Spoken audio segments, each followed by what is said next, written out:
There you are, Coach. How we doing today, Coach? Good. How you guys doing? Thanks for having me. Doing great, Coach. I mean, spring's in the air. It's warming up. This starts to feel like baseball weather now and softball weather more and more each day.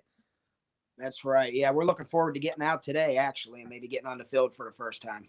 Coach, what we like to do with all of our area coaches too is the meet the team segment. But Anthony, I'll let you take the reins on this one. You just got it. We just want you to go through your roster, talk about your returning players that were impacts last season, and talk about some of the new names that you think Salem softball fans should keep an eye out for as well.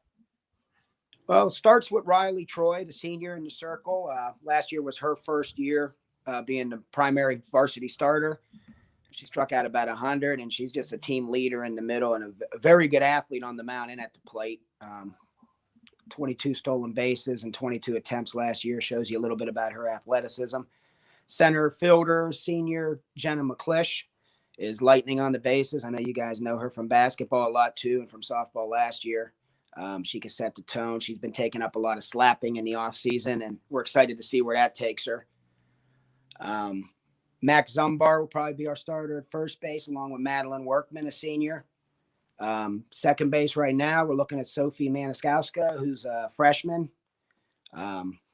Shortstop, returning junior, Chase Toy, a leader, and her and her sister, Channing Toy, who's a freshman this year. Both are looking to be starters and set the tone. There are two girls that play year-round travel ball, so their workmanship, first one on the field, last one off kind of thing. They set the tone there. Got Kylie Skinner and Lauren Barton, who are very good athletes. Should play a lot of outfield. Lauren will probably be our number 2 pitcher as a sophomore. And I'm excited about all that. And Bella Brandt returns. She was a freshman catcher last year, started all year. So she'll be returning there and splitting some time with Channing Toy behind the plate. And I'm just excited about everything and getting back to playing some softball. Talk to me a little bit, Coach, on what it means to you to be able to represent the Salem community too, because it seems like Salem athletics from the top down, especially in the girls' realm, are ones that aren't taken lightly, and it seems like the girls take it very serious. You got good participation, it seems like. So just talk to me a little bit about what it means to be able to represent the Quaker community and be there year in and year out. I like the blue collar atmosphere. You know, they want to get to work. They do the little things. They're not afraid to scrap for some of those little things, go that extra mile. It means a lot. It's family out there. And I know everybody says it and I say it every year, but we have something special. And I know that radiates through the whole school. And I can speak mostly for the girls because I'm on that end of it, but they represent their school with pride and they want to go all out for that name on the front of the jersey too. Coach, we know that Salem always puts together a very tough schedule. Obviously, you play in a tough conference with West Branch and Marlington in there as well. Talk about your schedule this year, the conference, how it's lining up, and then also your out-of-conference schedule and some of the teams that you're excited to square up against in non-conference. Well, West Branch, as usual, is where we set our bar, and that's our rival too. So we always say we look for that green team on the schedule. And Marlington will be back being pretty good. And the whole conference in general, I mean, 1 through 9 in their lineup usually play year-round, or at least for the most part. So that represents a challenge because everybody knows what they're doing. And we like that underdog mentality, and we like to relish that and get to work. But our conference is super tough. And then you look at the out-of-conference games. We got Akron, Springfield this year, which is the first time we ever played them. Gerard's on that schedule, and then we're super excited to go down to Tennessee. We have no idea what we're getting into. We'll play teams from Maine. We'll play teams from Florida, Tennessee, and really all over the end of the spectrum from Division I to Division III down there. I know is on our schedule right now. Talk to me a little bit about that experience of going down to Tennessee. How excited are you as a coach to be able to have that experience for these girls to kind of bond? Is this in the middle of the season, end of the season? When is this trip taking place? Spring break, I assume, maybe? Yeah, it's over spring break. We'll play a doubleheader at least on Friday and then a doubleheader again on Saturday, right before Easter, and then we'll come home on Monday. But that trip, I mean, it's hard not to set all their sights on that because we got so many games before that. But each week, that kind of motivates us at the end of the week to talk about Tennessee a little bit, especially in the preseason when you're in that grind. And it's a long way, and you don't want them to lull themselves to sleep a little with the constant day-to-day that's the same every day.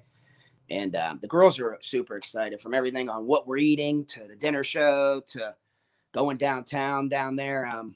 We'll be down there 4 days, and we'll play 2 days, and nothing compares to it really in their season. And that's why I kind of prefer it more towards the middle, the end, so it's not a little bit too early in the season. Coach, sorry. The softball, of course, is going to be good down there. That's why you go, and the competition is going to be great. Talk about the team bonding and the team chemistry that you hope to build with a trip like that, and what it will mean to building the team and building their relationships throughout the season. I knew exactly how much it meant the year we didn't 2 years we haven't had it now. We went for 2 years, and the last 2 years we were off.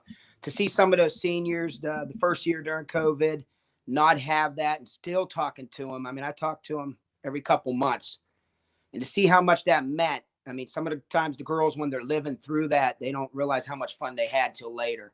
So you look back, and they were singing country roads in the van on the way back, and just the little memories they have like that.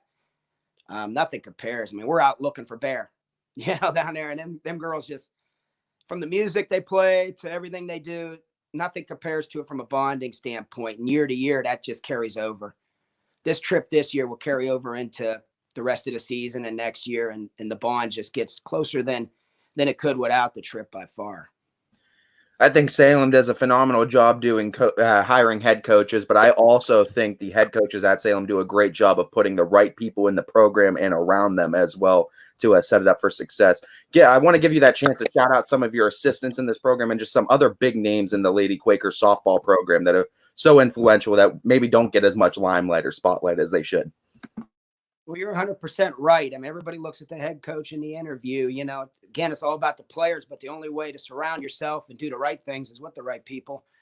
Eric Markovich, I know what the girls think of him and what he means to our program. That's my assistant. Couldn't find a finer human being and a student of the game. And then Jody Hipley was the head coach here when I took over 8 years ago, and she was the head coach. She's our JV head coach now, and to be able to do that after being the head coach and the chemistry we have says a lot about the program and who we are. Kim Collian is alumni. She works well with the pitchers. Cal Gaynor is alumni and assistant. We rotate a lot of people back and forth from varsity to JV because they get used to all the kids. And we practice together a lot in that regard too. Madison Markovich, that'll be her first year. She's an alumni. She's a first-year coach. And then Clara Janife is another alumni pitcher that you may remember from the past. She's back with us. She went to college and played some ball. So I'm excited about all the assistants. And honestly, we're friends off the field. And maybe we weren't friends when we went in, but that's the atmosphere we have. And players know they can talk to anybody. Talking to one coach is like talking to me. So we all communicate. And it is as special as the program is, the coaching staff is. And I'm hoping it's here long term because that's what we're all about. Coach, thank you so much for taking the time to join us today and taking the time to preview your program and give us a little bit of glimpse of what it's going to look like this season. We wish you the best of luck. We know we're going to be out there covering you guys all year, and we look forward to talking to you again real soon. Okay, sounds good. And we got that West Branch game circled on our calendar early, even though we're going game by game. Shout out the date. Shout out when is it? When can Salem fans expect to come cheer you guys on against West Branch? West Branch, I don't even have the date, but I know it's circled. It's circled. Okay, good. We'll worry about that later, but we do got a circle when it comes up. How's that sound? Yeah. Do you have the date of your season opener? March 28th. Yeah, that'll be Monday. We're not starting on that Saturday. So all right, March 28th at Crestview. Get down to Crestview and watch Salem softball take on the Rebels. That'll be a good one. Coach, thank you so much. We'll also have the West Branch game circled for you too. I'm sure by the time you get there on Wednesday too. We wish you the best of luck though, Coach. It's going to be exciting to cover you all season. Hey, thanks a lot. You guys have a good one. You as well. All right, bye.